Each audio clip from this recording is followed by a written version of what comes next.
Okay, hello, welcome, ladies and gentlemen, to another behind-the-scenes episode from The Viral Murders. Now, we've had 2 episodes of... I keep wanting to say It Ain't Half Hot, Mum, and that's not what that's not what the title of the episode was. What? I am very confused. What, Tash, what was the episode? It's called It Was an Accident, Gov. It was an accident, Gov. Not It Ain't Half Hot, Mum, or Dad's Army. Nothing like that. That's not what it was. We've had 2 episodes of that, so we're going to be talking about that today with the rest of the cast. The first question for today, of course, is going to go to Natasha, because in this episode, she had to play 2 different characters talking to one another. How was that? It was very strange.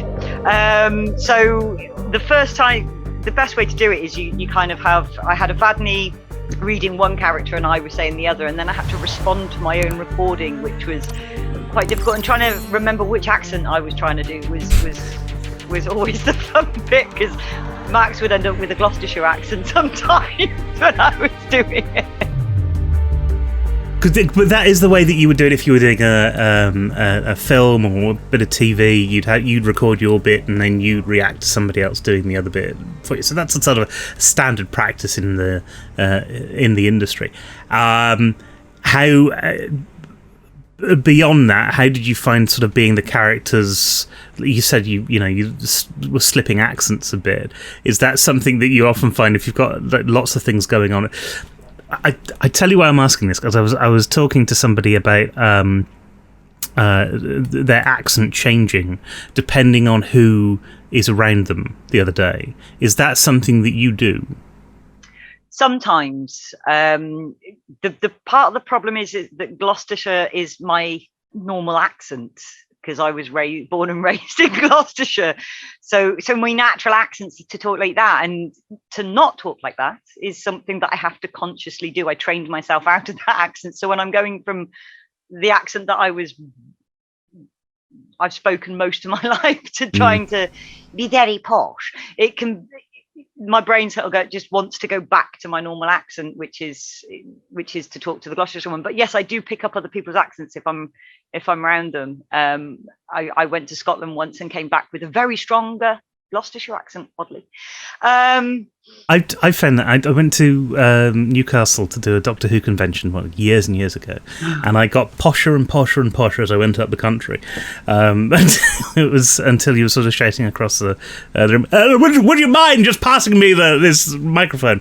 Which was a very strange thing. Now, Dylan and Lee, you have both had a big part in this particular episode. I think everybody wants to know, will the relationship survive? Oh, I'm not sure, actually. Oh, it depends. I think he's going to have to just pick up his game a little bit more. I think Blue's well and truly in the doghouse. I really do. And it's his own fault.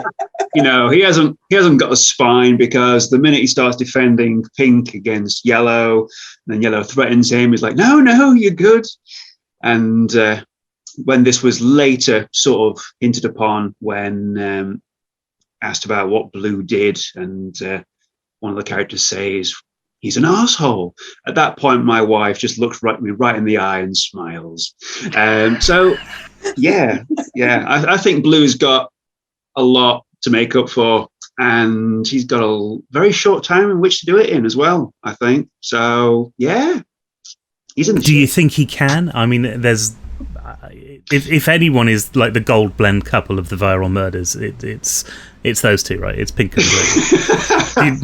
Will you be turning up your door and shaking your fist at Pink at some point? That sounds wrong. That really does sound wrong. Rephrase that.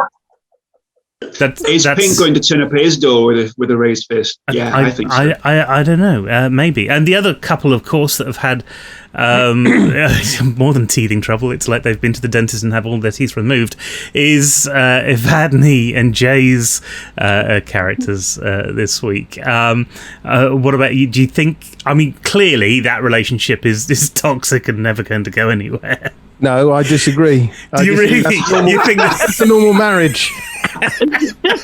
Perfectly healthy marriage, that is. Very healthy, is it? They're going to be the winners, do you think? I don't know. We'll see. We'll see.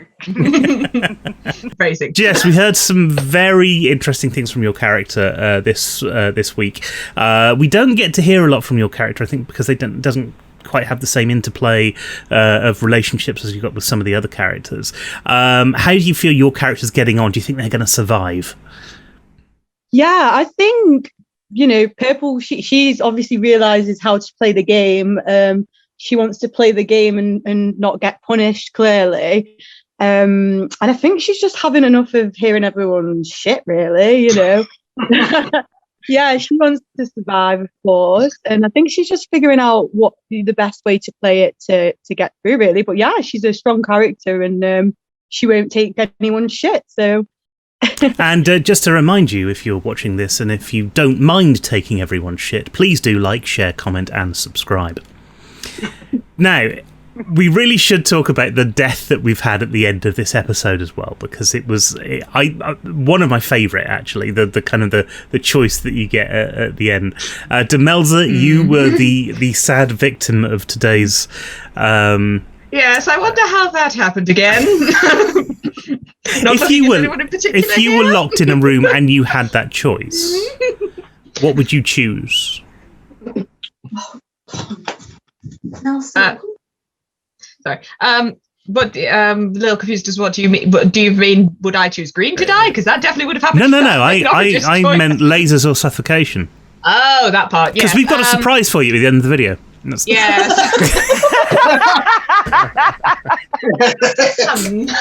All of a sudden, I don't feel so bad.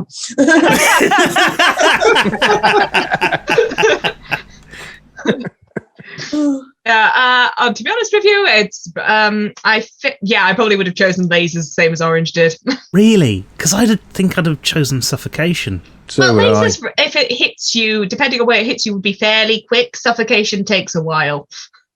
Yeah, but it's quite painless, apparently.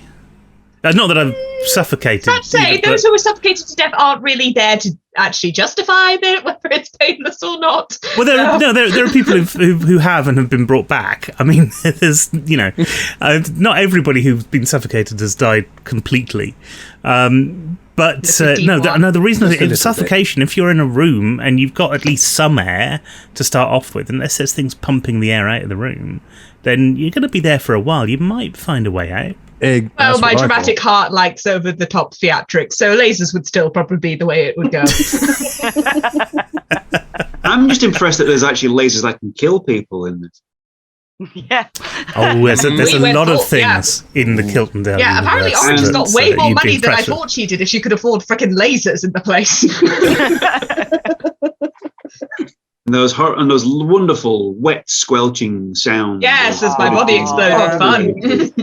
We do have to give props to our editor Georgie, who has done just a absolutely fantastic job all the way through, and the quality of it has just kept up time and time again. So thank you ever so much for that.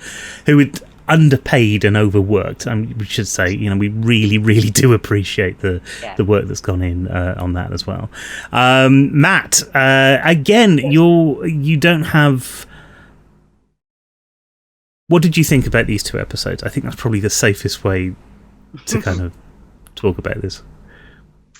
Yeah, I thought both episodes were brilliant. Really, I particularly liked Purple's response that she gave that she gives me. It's just absolutely world class. It's almost like just that moment. She's just like. You just yellow, yes. Shut the fuck up. I just love it. It's just like that slow response to that slow build up to that moment. That's what I do love about most of these episodes. Most of the little moments are like just. It's almost like someone wrote them to be funny, but almost like at the same time in a serious situation. So, it should. There are lots of little funny bits that are in this. It's worth noting that we did try and make them funnier as we were recording them as well. So if something came along and go, we could do this, we kind of play up on that, and I think it's working really, well, the original scripts are great to begin with, so we're just building on that. Nat, talk about writing this particular episode, or these 2 episodes. Where are we in the story at the moment, and what did you need to get across in these episodes? At this point, it's really sort of, this is where the action really starts. At this, we've had our first kind of 2 deaths that killed themselves, and this is now where they each start to kill each other. So in the interview aspects of things, it's trying to start to get across Max's relationship with each of the characters, tenuous relationship with each of the characters, but also within when the ones in the room, I wanted to try and show the tension starting to build. They're starting to bicker more, especially particularly with this one. I mean, it's you've got that sort of the bickering between sort of green and red, and again a little bit on that sort of blues sort of fake sort of, oh, but I want to say pink, and then as soon as someone turns around and goes, he's like, no, you can kill pink, it's fine. I don't mind if it's a choice between him and pink. So it's really trying to sort of get across that sort of undercurrent in their sort of personalities, where the masks are starting to drop. You're starting to see that sort of very selfish nature coming through with all of them. There is a lot more kind of interplay in these last episodes, and I do think that because there's a lot of tension within that interplay, and that's great for the drama. Obviously, it's great for the comic moments as well, and it's great for kind of building up tension towards the people have pressed a button and things like that. I suppose that's a question that we really should ask. Lee, are you that clumsy in real life? Only when I'm drunk. Yourself. Remember, in my day job, I work in a bar and I'm around a lot of glass, so I've got to be careful. Whereas, so how many people have you killed? Pardon? So how many people have you killed? I will never tell. Bravissimo. Well, I think that's going to be it for this particular couple of episodes of Viral Murders. If you've liked what you've seen tonight, please do give us a big thumbs up and click on the little like button. Leave a comment if you have any questions for the cast, or if you'd like to know any more information. And of course, if you're new here, then please do hit the subscribe button and the little bell icon that you get on the end. Until next time, thanks ever so much for watching and listening, and I hope you enjoy the next episodes of the Viral Murders. Bye, everybody. Bye. Bye. Goodbye.